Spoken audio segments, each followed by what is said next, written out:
Early morning నేను లేచి car దగ్గరకు వచ్చేసరికి బాగా వర్షం పడింది. ఇప్పుడు ఈ తడి రోడ్లోనే ప్రయాణించాలి. నేను మా ఓనరు చల్లగా వేడి క్లైమేట్లో వేడి టీ తాగుదామని వచ్చాము. ఇప్పుడు నేను మా ఓనర్ టీ తాగటం అయిపోయింది, ఇంకా బయలుదేరాలి. హాయ్ ఫ్రెండ్స్, ఈరోజు బాగా వాన పడుతుంది. ఈరోజు ఒంగోలు టు విజయవాడ వెళ్తున్నాను. ఈ పేషెంట్స్ అనమాట, ఒక పేషెంట్ వాళ్ళతో పాటు ఒక అటెండర్ వస్తారు. కొంచెం వర్షం పడుతున్నప్పుడు జాగ్రత్తగా వెళ్ళాలి. ఇది ఒంగోలులో హెచ్సిజి క్యాన్సర్ హాస్పిటల్ ఉందండి, దానికి సంబంధించి ట్రిప్ ఇది. హెచ్సిజి అంటే అదొక బ్రాండెడ్ హాస్పిటల్, అంటే through out AP out of కూడా ఉంటుంది. హెచ్సిజి క్యాన్సర్కి సంబంధించిన హాస్పిటల్. సో వీళ్ళకి ఏంటంటే కొంతమందికి కరెంట్ థెరపీ ఇస్తారు. సో ఇక్కడ వచ్చేసి ఇక్కడున్న మిషన్కి సమ్ ఆఫ్ లో అమౌంట్ ఆఫ్ పవర్ మాత్రమే జనరేట్ చేస్తుంది. సో కొంచెం ట్రీట్మెంట్స్ ఒక 30 కరెంట్ అట్లా అయిపోయిన తర్వాత చివరి లాస్ట్ 3 కరెంట్స్ వచ్చేసి కొంచెం హై రేడియేషన్ ఇవ్వాల్సి వస్తుంది. సో ఇక్కడ ఉండేది కొంచెం లో రేడియేషన్. హై రేడియేషన్ మిషన్ వచ్చేసి వీళ్ళ బ్రాంచ్ విజయవాడలో ఉంది. విజయవాడకి ఇక్కడ నుంచి పేషెంట్స్ని పంపిస్తారనమాట. సో హాస్పిటల్కి మాకు కాంట్రాక్ట్ ఉంది. సో మనం ఏంటంటే పేషెంట్స్ తీసుకెళ్ళి కొంచెం వాళ్ళకి రేడియేషన్ అయి పెట్టిన దాకా ఉండి మళ్ళీ వాళ్ళని తీసుకొని రావడం మనకి కాంట్రాక్ట్. సో ఇప్పుడు మనం వెళ్ళి పేషెంట్స్ని పికప్ చేసుకోవాలి. ఇది మంగమ్మ కాలేజ్ జంక్షన్ అంటారండి. విజయవాడ వెళ్ళడానికి ఇక్కడ అంటే బస్కి అయినా పర్వాలేదు, కార్కి అయినా పర్వాలేదు అనుకున్న వాళ్ళు కొంతమంది ఇక్కడే నుంచుంటారు. సో మనం ఏదైనా టికెట్స్ కావాలంటే ఇక్కడ ఎక్కించుకోవాలి. సో మనం అంటే త్వరగా వెళ్ళాలి అనుకునే వాళ్ళు, కొంచెం ముందుగా వెళ్ళాలి, ఎక్కడ స్టాప్ లేకుండా అనుకునే వాళ్ళు కార్స్ ప్రిఫర్ చేస్తారు మ్యాక్సిమం. కొంతమంది ఉంటారు బస్సులు వచ్చినా సరే ఎక్కరు, ఏదైనా కార్ వస్తే ఎక్కుదాం అనే వాళ్ళు ఇక్కడ ఉంటారు. విజయవాడ వారం దగ్గర కూడా ఉంటారు. సో మనం ఎప్పుడన్నా ఎంటీ వెహికల్ ఉన్నా లేదు మనకు అవకాశం ఉంటే ఏదైనా టికెట్స్ ఎక్కించుకుని వెళ్ళొచ్చు. సో సమ్ అమౌంట్ అనేది తీసుకుంటాం దానికి. మనం విజయవాడలో బస్ స్టాండ్ వరకు వెళ్ళాము, వారం దగ్గరే డ్రాప్ చేస్తాము. సో ఇక్కడ నుంచి మనం మంగమ్మ జంక్షన్ నుంచి కొంచెం ఆపోజిట్లో వెళ్ళాల్సి వస్తుంది.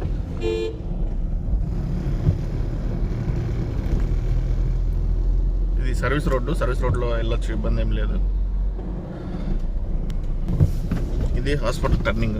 ఇక్కడ నుంచి కొంచెం మట్ట రోడ్ ఉంటుంది దీనికి, అదే మనం వెళ్ళాల్సిన హెచ్సిజి హాస్పిటల్. సో దీనికి సంబంధించిన పేషెంట్స్ని మనం విజయవాడలో ఉన్న హెచ్సిజికి తీసుకువెళ్తాము. అక్కడ ఇంకా పెద్ద హాస్పిటల్ అది చుట్టుపక్కల ఉండే ఏరియాలకు మొత్తం పెద్ద హాస్పిటల్. సో మనం ఇప్పుడు పేషెంట్స్ పిక్ చేసుకుందాం ఇక్కడ.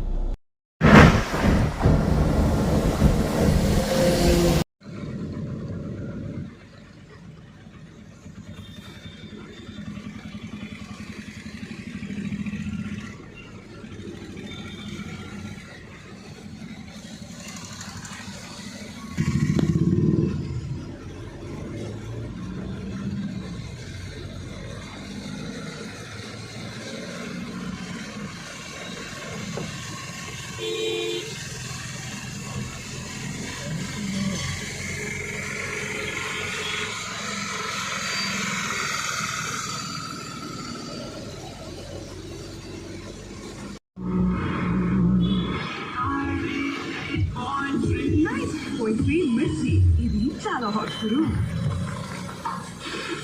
చాలా ఘాటుగా ఉంది బాబా. మిర్చి హాట్ సరుకు. సాయంత్రం అట్ట కూర్చుంటే అంటే అటు సైడ్ పోయేది మీ లైన్ కనిపిస్తాం ఇంటికి కదా.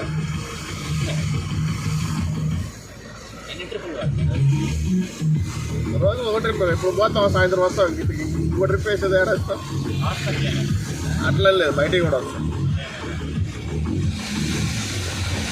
ఈరోజు అయితే నెల్లూరు వెళ్ళాలి, పొద్దున క్యాన్సిల్ అయింది. 6:30 కల్లా నెల్లూరు బయలుదేరాలి.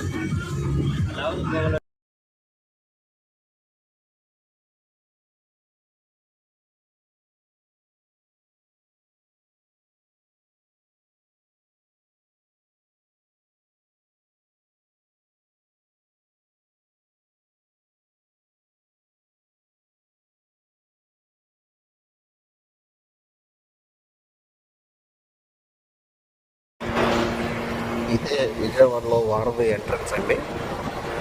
వారధి అంటే బ్యారేజ్ కాకుండా ఇంకొక ఇది. సో మనకి ఇదే విజయవాడ ఎంట్రన్స్. వారధి బ్రిడ్జ్ పేరు వారధి అంటారు. అవతల ఉండేదాన్ని ప్రకాశం బ్యారేజ్ అంటారు. సో మనం ఈ బ్యారేజ్ మీదుగా లోపలికి వెళ్ళాలి.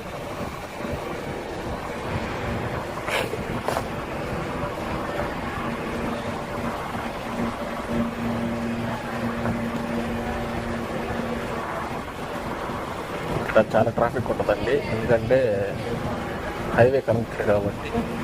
సో సిటీ అవుట్లోంచి వేరే హైవే వేస్తున్నారు, అది ఇంకా ఓపెన్ అవ్వలేదు. సో అన్ని వెహికల్స్, లారీస్ అయితేనేవి, కార్స్, బైక్స్ అన్నీ ఈ వారధి మీద నుంచి వెళ్తాయి. అదే కొంచెం మంగళగిరిలో నుంచి వచ్చే వాళ్ళు అయితే ప్రకాశం బ్యారేజ్ వైపు వెళ్తారు. ప్రకాశం బ్యారేజీకి వారధికి మధ్యలో రైల్వే బ్రిడ్జ్ ఉంటుంది. ఈ కృష్ణా నది అంటే ఒకసారి ఇక్కడ ప్రకాశం బ్యారేజ్ గేట్లు ఎత్తాలంటే ఇంకా వాటర్ వెళ్ళి సముద్రంలో కలవటమే, ఇంకెక్కడ స్టాపింగ్ పాయింట్ లేదు.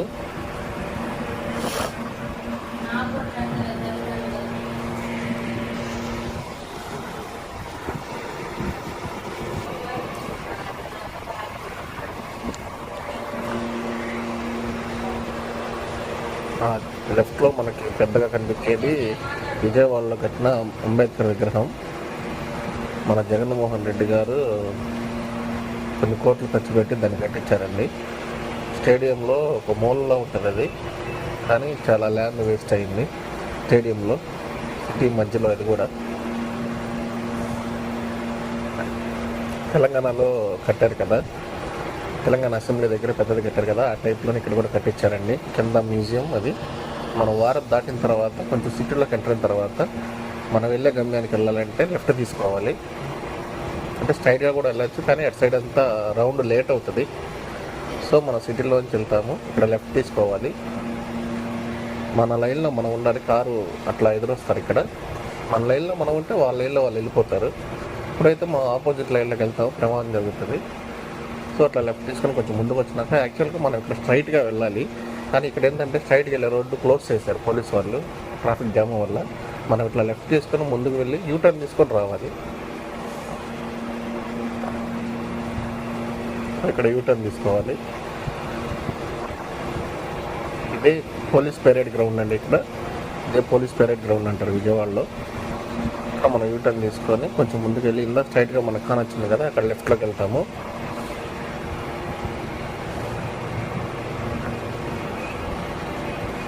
ఇక్కడ మనం అక్కడ నుంచే లెఫ్ట్ సిగ్నల్ వేసుకొని లెఫ్ట్గా వచ్చేయాలి, లేదంటే ఇక్కడ ట్రాఫిక్ వల్ల మనం రాలేకపోతాము.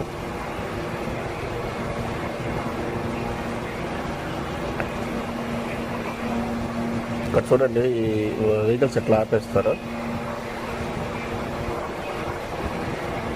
సో మనం చూసుకొని వెళ్ళాలి. కొన్ని రోడ్లు అంతే అండి, వెహికల్స్ ఎట్లా పడితే అట్లా ఆపేస్తారు.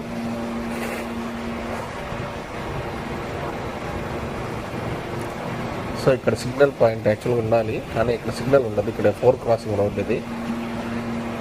మనకు ముందు సిగ్నల్ పాయింట్ 2 వస్తాయండి. సో ఇది సిటీలోంచి పడవల రేవ్ సెంటర్కి వెళ్ళే రోడ్డు. చూసారు కదా, రైట్ సైడ్లో కొండ కనిపిస్తుంది మనకి. సో మనం దాని పక్క నుంచే ఇంకా ముందుకు వెళ్తాము, కొండ దాటి వెళ్తాము. ఇక్కడ ఒకసారి సిగ్నల్స్ ఆన్లో ఉంటాయి, ఒకసారి ఆఫ్లో ఉంటాయి. ఇక్కడ ఏంటంటే ఆపోజిట్ రోడ్లో కూడా వచ్చేస్తుంటారు, వెళ్ళాలి. సో మనం కొంచెం ముందుకు వచ్చిన తర్వాత ఇది నెక్స్ట్ సిగ్నల్ పాయింట్. ఇక్కడ సిగ్నల్స్ ఆన్లో ఉంటాయి ఎప్పుడు. ఇక్కడ కూడా మనం కొంచెం చూసుకుని వెళ్ళాలి. ఇక్కడ మనం రైట్ తీసుకుంటాం. ఇప్పుడు ఇక్కడ లెఫ్ట్లో ఫ్రూట్ మార్కెట్స్ అంతా ఉంటాయండి, చిన్న చిన్న స్టాల్స్ ఉంటాయి. లెఫ్ట్లో అంతా ఫ్రూట్స్ అవి అమ్ముతుంటారు.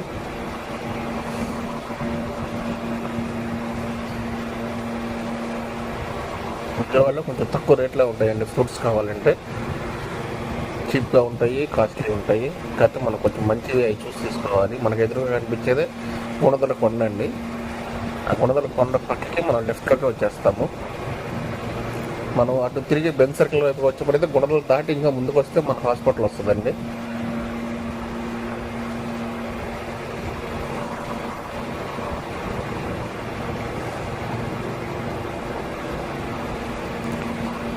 చూసారు కదా, కొంచెం సిటీలో నుంచి వస్తే మనకి ట్రాఫిక్ కొద్దిగా తక్కువ ఉంటుంది, అంటే అది టైంని బట్టి కూడా డిసైడ్ అవుతుంది. సో కానీ మనం హైవేలో వచ్చామంటే మాత్రం ఎప్పుడూ ట్రాఫిక్ ఉంటుంది, మనకు ఖచ్చితంగా లేట్ అవుతుంది.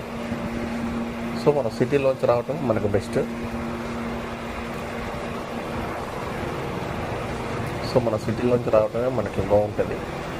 సో ఇక్కడ మనం లెఫ్ట్ తీసుకుంటాము. ఇదే అండి హాస్పిటల్కి ఎంట్రన్స్ రోడ్డు.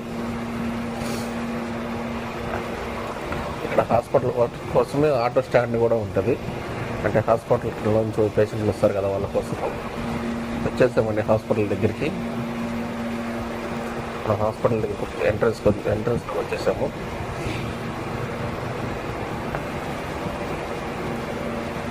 ఇదే స్టాపింగ్ పాయింట్, మనం ఇక్కడే దించాలండి ఎవరినైనా.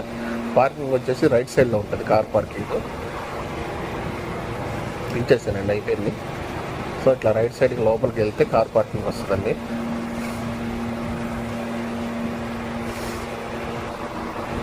ఇదే కార్ పార్కింగ్ అండి.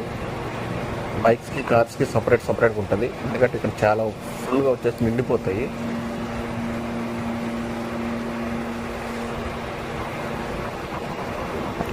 ఎవరైనా సరే కార్స్ ఇక్కడ పార్క్ చేసుకోవాలండి. ఒక డాక్టర్స్ మాత్రం హాస్పిటల్ దగ్గర చేసుకుంటారు, పేషెంట్లు అయినా స్టాఫ్ అయినా ఎవరైనా ఇక్కడ పార్క్ చేసుకోవాల్సిందే. సో మనం కార్ పార్కింగ్ పాయింట్ దగ్గర వచ్చేసాము అండి. హాస్పిటల్ చూసారు కదా ఎంత పెద్దగా ఉందో. ఒంగోలు కన్నా ఇక్కడ ఈ మెయిన్ హాస్పిటల్ చాలా పెద్దది, అంటే 2 హాస్పిటల్స్ కూడా ఉంటుంది, కానీ